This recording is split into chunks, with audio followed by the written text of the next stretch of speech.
सामने वाला गलती करे तो उसे देखकर इग्नोर कैसे कर सकते हैं। नहीं देखने जैसी चीज दूसरों की भूल।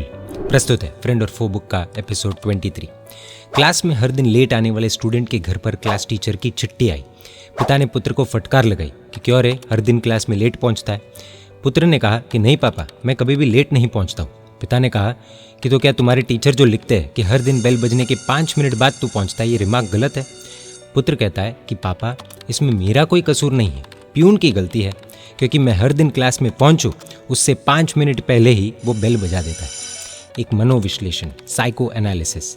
इस दुनिया में लगभग सभी प्राणियों का एक माइंडसेट है, भूल करते रहना और स्वीकार नहीं करना, अपराध दूसरों पर ढोलना और खुद का बचाव करना। ये स्वभाव बहुत खतरनाक है, क्योंकि जब एक व्यक्ति किसी अन्य व्यक्ति को अपराधी मानता है तब वो कोशिश ये करता है कि सामने वाला व्यक्ति भूल को स्वीकार करे। इस प्रोसेस में मैत्री तो खत्म हो जाती है और वैर भाव की, द्वेष की शुरुआत हो जाती है। इसलिए पिछले सारे एपिसोड्स में जो भी बातें पूज्यश्री द्वारा बताई गई है, उन बातों के माध्यम से, उन विचारों के माध्यम से मैत्री भावना को अखंडित रखना है। गिरेर दाही दृश्यो न च पद तले निनी करह। संस्कृत का यह सुभाषित है। पहाड़ जल रहा है, ये जल्दी दिखता है, लेकिन अपने पाँव के नीचे जल रही आग नहीं दिखती। छलनी को सुई पर चमकने वाला छेद जिस आसानी से दिखता है, उतनी ही आसानी से उसे अपनी छाती में पड़े अनगिनत छेद नहीं दिखते हैं। अर्थात अनादि काल से जीव का यह सामान्य स्वभाव हो चुका है कि स्वयं का हिमालय सा दोष, अवगुण, बुरी क्वालिटीज ये नहीं दिखती, और सामने वाले व्यक्ति की एक राई जितनी छोटी सी भूल, दोष या फिर बुरी क्वालिटी, अवगुण पहाड़ जितने बड़े दिखने लगते हैं। इसी को कहते हैं राई को पहाड़ और तिल को ताड़ करना। स्वयं की भूलों का निरीक्षण करना हो तब आंखों के आगे ब्लाइंड फोल्ड बन जाता है और दूसरों की भूलों को देखने के लिए मानो माइक्रोस्कोप हाथ में आ जाता है। एपिसोड 3 और 4 में कहा जा चुका है कि अवर अनादिनी चाल नित्य नित्य तजिए जी, यानी कि अपनी भूल दिखती नहीं है और दूसरों की दिखे बिना रहती नहीं है। यह अनादि काल से हमारा रूटीन, एक साइकिल है। एपिसोड 3 और 4 अगर आपने मिस किया है तो ज़रूर एक बार देखने जैसा है, सब कुछ समझ में आ जाएगा। पूज्यश्री कहते हैं कि अगर आत्मकल्याण करना है तो इस रूटीन को छोड़ना ही पड़ेगा।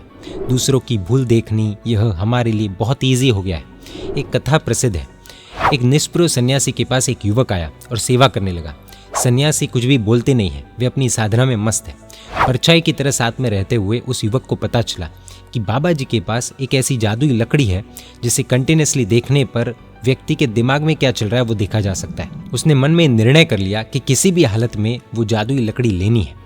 महीने बीत गए, बाबा जी कुछ भी बोले नहीं, फिर भी युवक सेवा करता रहा। ये देख बाबा जी खुश हो गए और फिर अंत में बोले कि वत्स, तुझे क्या चाहिए।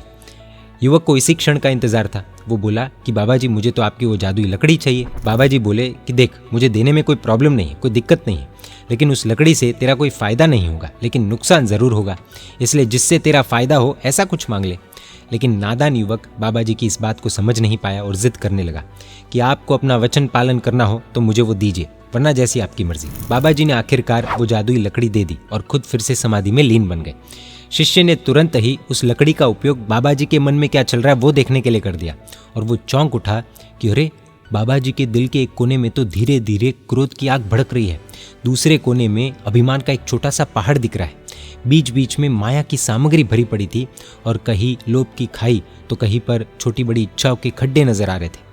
शिष्य के मन में हुआ कि बाप रे, गुरु जी के दिल में तो अभी भी क्रोध आदि कषाय भड़क रहे, इनसे मेरा क्या उद्धार होगा। और फिर वो कुछ भी कहे बिना वहां से रवाना हो गया।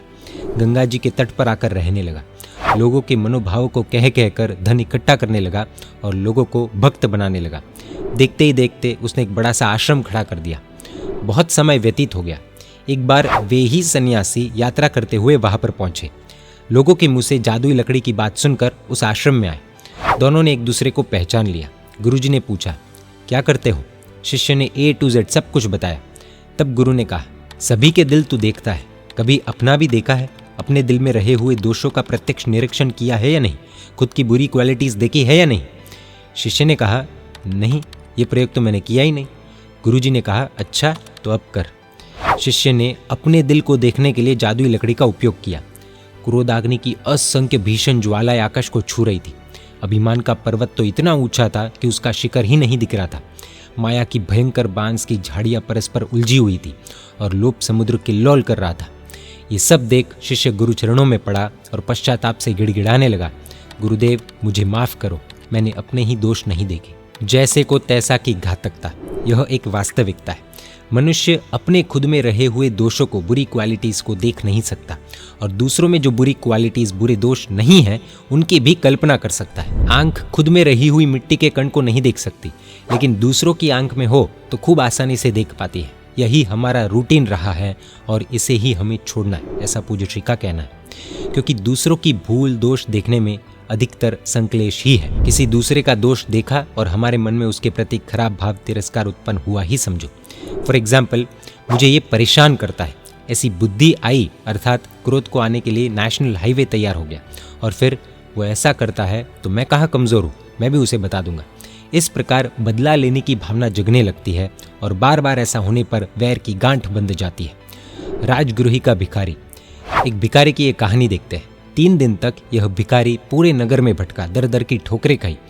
ये नगरी बहुत रिच और धर्म श्रद्धा संपन्न नगरी थी, लेकिन कर्मों का ऐसा उदय हुआ कि ऐसी नगरी में भी उसे खाने को रोटी का एक टुकड़ा भी नहीं मिला। कुछ समय बाद एक फेस्टिवल आया। नगरवासी लोग नगरी के बाहर गए और पर्वत की तलहटी में, यानी कि एक माउंटेन के बेस में रहे हुए उद्यान में इकट्ठे होकर महोत्सव मनाने लगे। भिखारी को लगा कि ऐसे फेस्टिवल के अवसर पर मुझे ज़रूर कुछ तो मिल ही जाएगा और वो भी भारी एक्सपेक्टेशंस के साथ नगरी के बाहर गया। मगर अफसोस, कुछ भी नहीं मिला, क्योंकि उसके कर्म ही ऐसे थे। उसे नागरिकों पर भयंकर गुस्सा आया कि ये सभी लोग पेट भरकर मिठाई आदि खा रहे और मुझे रोटी का एक टुकड़ा भी नहीं देते। ठीक है, मैं भी इन्हें बता दूंगा। और वो भयंकर क्रोध में पर्वत पर चढ़ा। पहाड़ पर उसने एक बड़ा पत्थर देखा और वो सोचने लगा कि इस पत्थर को धक्का मारकर नीचे लुढ़का देता हूँ, जिससे नगरवासियों का काम तमाम हो जाए, एक नहीं हजारों लोगों का कचुमर निकल जाए। क्रोध में अंधा भिखारी ये भी नहीं सोच पा रहा था कि इतना बड़ा पत्थर जब उससे हिलेगा ही नहीं तो नीचे कैसे गिराएगा। लेकिन फिर भी उस पत्थर के नीचे गया और जोर से धक्का मारने लगा। ऑलरेडी 3 दिन से भूखा तो था ही, बैलेंस खोया, पैर फिसल गया और पत्थर तो नहीं लेकिन वो खुद खाई में लुढ़क गया। इतने सारे लोग एक साथ मर जाए, यह रौद्र ध्यान में खाई में ही नहीं बल्कि 7वीं नरक में लुढ़क गया, 7th नरक। भिखारी ने यहाँ पर क्या मिस्टेक की? भिखारी ने लोगों की भूल देखी, लोगों के दोष देखे कि लोग तो कंजूस है, खराब है, खुद दबा दबा कर खा रहे, मुझे एक टुकड़ा भी नहीं देते, कितने घटिया और क्रूएल है ये लोग। और इस तरह से भूल देखने का क्या परिणाम आया? लोगों पर भयंकर द्वेष आया, लोगों पर खराब भाव आ गए और जैसा पूज्य श्री ने बताया ठीक उसी प्रकार एक्सट्रीम क्रोध आया, क्योंकि दोष देखे और फिर परिणाम 7th नरक। यह आया दूसरों की भूल देखने का परिणाम। शायद हमें लगेगा कि लोगों की भूल है तो दिखेगी, इसमें क्या गलत बात है, लेकिन इससे कंप्लीटली ऑपोजिट ढंडन ऋषि ने किया तो उनको क्या परिणाम आया, आइए देखते हैं। अपराधी कोई और नहीं, ढंडन ऋषि। ढंडन मुनि की कथा हम ऑलरेडी एक वीडियो में देख चुके हैं, प्लीज़ उस वीडियो को एक बार देखिएगा ताकि डिटेल में वो स्टोरी पता चले। वहाँ पर डिटेल में स्टोरी बताई गई है। ढंडन कुमार ने नेमिनाथ प्रभु की देशना सुनकर दीक्षा ली थी।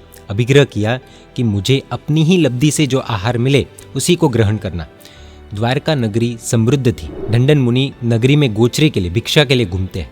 1 दिन, 2 दिन, 1 हफ्ता, 2 हफ्ता, 1 महीना, 2 महीना, ऐसे करते करते 6 महीनों तक उन्हें आहार नहीं मिला। 6 महीने के उपवास हो गए, लेकिन फिर भी उन्होंने नगरवासियों के बारे में गलत नहीं सोचा, उनका दोष नहीं देखा और इसीलिए ही नगरवासियों पर क्रोध भी नहीं आया। ढंडन मुनि सोचते हैं कि अपराध दोष मेरा ही है। लोग तो बहुत धार्मिक है, श्रद्धालु है, दान में इंटरेस्ट भी रखते हो, ऐसे लोग हैं, लेकिन मेरे ही ऐसे कर्म हैं, इसलिए मुझे भिक्षा नहीं मिल रही है। दूसरों की भूल न देखकर खुद की भूल देखी और किसी अन्य को अपराधी ठहराने के बजाय खुद को, खुद के कर्मों को अपराधी ठहराया। परिणाम बहुत ही सुंदर आया।